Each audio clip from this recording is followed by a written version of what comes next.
So we said, well, why not do it on the content of Cry?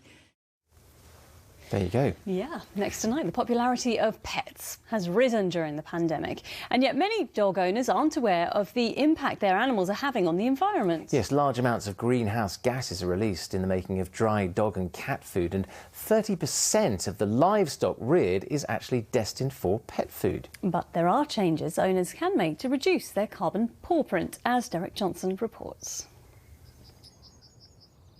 Karen Rhodes is a dog walker from Battisford near Needham Market in Suffolk and is one of the many who've taken on a puppy during the pandemic.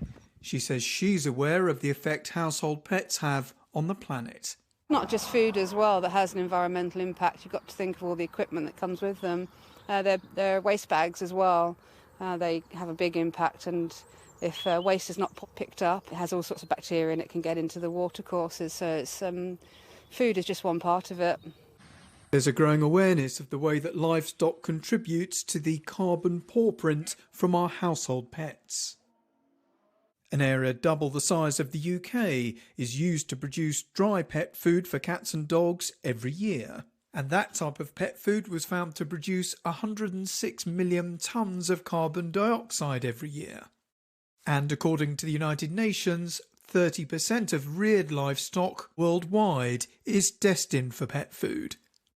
Andrew Knight's a professor of animal welfare and says this is an issue that needs to be addressed.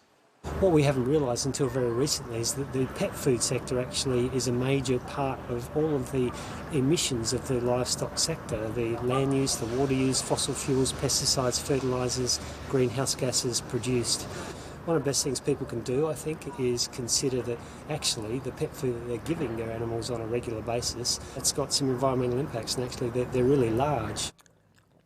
Amanda Knight from Norfolk now feeds her King Charles Spaniel food with no meat content, in this case for health reasons. She had several issues with her skin and we were quite concerned about it. She was given medication which did work, but the minute we stopped using the medicine, the problem came back. To get her onto this diet and see such an amazing result so quickly has been a little bit of a miracle.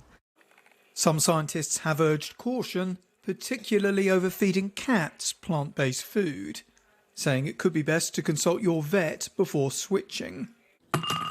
One vet says there are plenty of other ways to help the environment. Also things like considering the products that we buy, we should be choosing higher quality ones that last longer, don't get thrown away or need replacing as often. The packaging they come in, whether they come from local sources, upcycling and repairing existing toys and bedding and giving it a good old wash rather than naturally clicking online and just buying more stuff.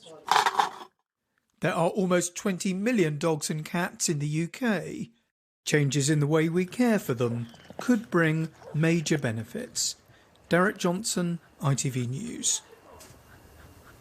So hard, isn't it? Something you probably hadn't thought about. We love